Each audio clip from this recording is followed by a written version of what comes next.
Buenos días chicos, el día de hoy vamos a empezar con el tema de la Ley 30 de 1992. Vamos a empezar con un contexto histórico. Durante los años 90, tras la constituyente que dio paso a la creación de la Constitución de 1991, surgió una variedad de manifestaciones políticas y de reclamaciones al Estado que anteriormente habían permanecido silenciadas o simplemente olvidadas. La educación era un tema que no era tan relevante para la sociedad colombiana durante los años 80, pero que poco a poco fue constituyendo un actor político y social con gran impacto en la política del país. El movimiento de la séptima papeleta fue un indicio de aquellas insatisfacciones sociales.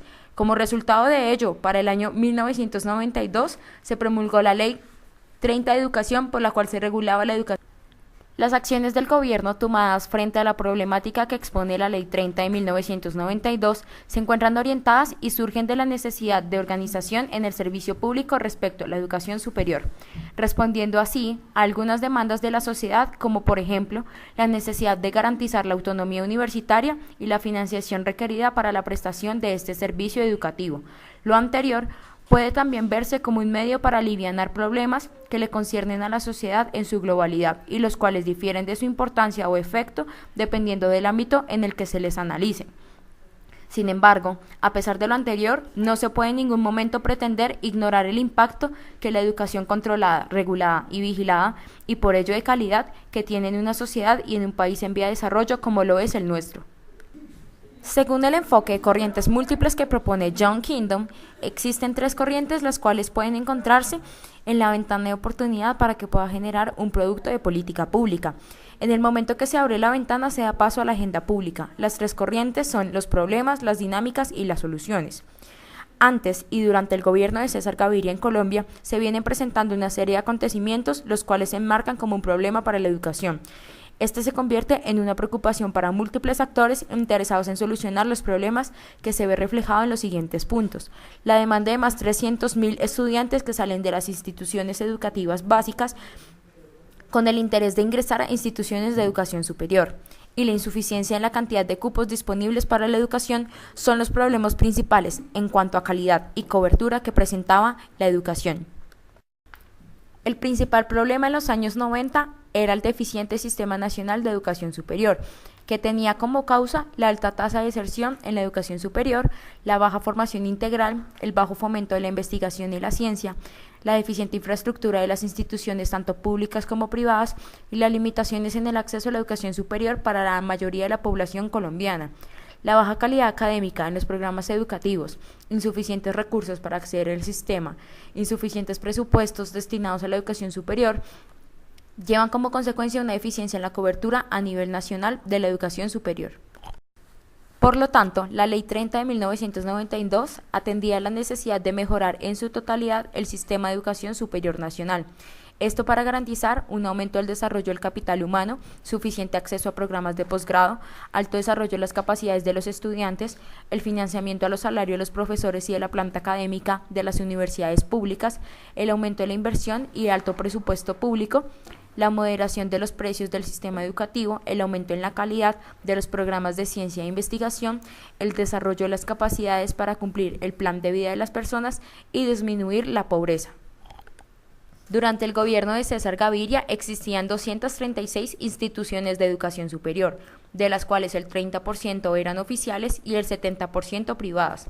De ellas, 76 son universidades y de las demás se clasifican como instituciones de carácter universitario, tecnológico y técnicas profesionales.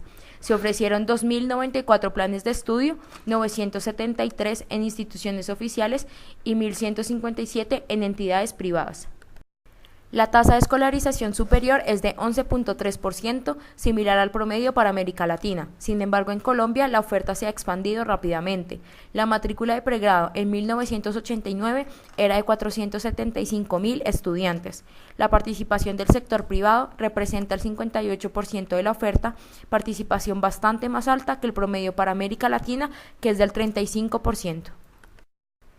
Los actores más relevantes durante el proceso de formulación de la política pública es la Asociación Colombiana de Instituciones Universitarias Privadas, el Colegio Nacional de Rectores de ASCUN, la Asociación Colombiana de Universidades, el Gobierno Nacional en representación del Ministerio de Educación y las Secretarías de Educación, la Asociación Colombiana de Instituciones Técnicas Profesionales y, por supuesto, los estudiantes. El proceso de implementación de la ley fue un enfoque top-down durante los primeros 10 años por las siguientes razones. El Gobierno Nacional, quien tomó la iniciativa de formular, tramitar y promulgar dicha ley por el ministro de Educación de ese entonces, Carlos Homs Trujillo, es el ejecutor de esta. Estaba consciente de que no existían los cupos suficientes ni los recursos para sostener este tipo de inversión educativa, especialmente la pública, ya que los entes privados mantenían su autonomía, pero aún así debían ser regulados. Ni los estudiantes ni la sociedad civil tuvieron participación en su formulación ni en su ejecución, debido también a factores externos como lo acordado en el Consenso de Washington. Pero aún así los estudiantes resultan ser la clase beneficiada directa de esta ley, al poder acceder con más facilidad a un cupo en una institución universitaria. Teniendo en cuenta el esquema de tipología de políticas públicas adoptado por Roth, en la parte inicial de la implementación de la Ley 30 de 1992 se puede ubicar dentro del tipo 1, puesto que el objetivo de la ley estaba claramente definido, representado en la mejora de la cobertura y la calidad de la educación superior, basándose en un principio de autonomía universitaria que tenía como fin último dar carta abierta a las universidades para ampliar los programas y plantear los planes de estudio de acuerdo a los énfasis que estos quisieran tomar, con el fin de aumentar las posibilidades presentadas a los estudiantes.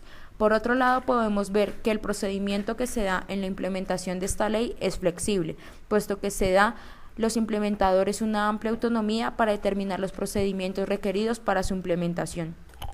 Existe una brecha real entre la formulación y la implementación de la Ley 30 de 1992, ya que hay una clara diferenciación entre estos dos procesos de política pública. Como se vio en los indicadores, los objetivos de aumentar la calidad y la cobertura se han ido cumpliendo. Datos como el incremento de estudiantes matriculados en el sistema de educación superior han triplicado su valor en los 19 años de vigencia de la ley, al pasar de 535.000 estudiantes a cerca de 1.600.000. En el caso de la Ley 30 de 1992, con el paso de los diferentes gobiernos desde su promulgación hace más de 2 décadas, ha tenido diferentes aproximaciones y frente a ellos se han establecido diferentes modos de actuar en torno al cumplimiento de los objetivos. Para el año 1996 se promulgó el Plan Decenal de Educación y es a partir de la evaluación que se hace de los resultados obtenidos en este marco que podemos obtener la información acerca de los desarrollos y efectos de la Ley 30. A partir del cual, siguiendo un principio de coherencia, se plantea el plan decenal. El informe realizado en referencia a la política del salto educativo, según el Departamento Nacional de Planeación, implementada en el periodo presidencial de Ernesto Samper, el cual tenía como fin último la ampliación de la cobertura y de la calidad de la educación en Colombia, y sobre todo que este tema se convirtiera en un punto de discusión de todos los entes de la sociedad. Los resultados principales de esta ley, de acuerdo al diseño del Sistema Nacional de Información, que es el ente de control que utiliza el Estado para verificar que se esté dando una verdadera calidad de la educación, rescata. En cuanto a la parte de la ciencia y la tecnología, Colciencias otorgó a las universidades públicas nacionales y departamentales 15.000 millones para financiar más de 100 proyectos de investigación. Además, las universidades nacionales destinaron el 49% de su presupuesto a estos programas. Se muestra a su vez una preocupación por el acceso a los créditos de estudiantes con bajos recursos, puesto que los créditos otorgados por el ICETEX están siendo en su mayoría entregados a personas de los estratos 3 y 4. Dentro de las características del programa El Salto Educativo se puede clasificar dentro de una evaluación de tipo concomitante, puesto que ésta se realiza en el momento en que se ve puesto en marcha el proceso de implementación.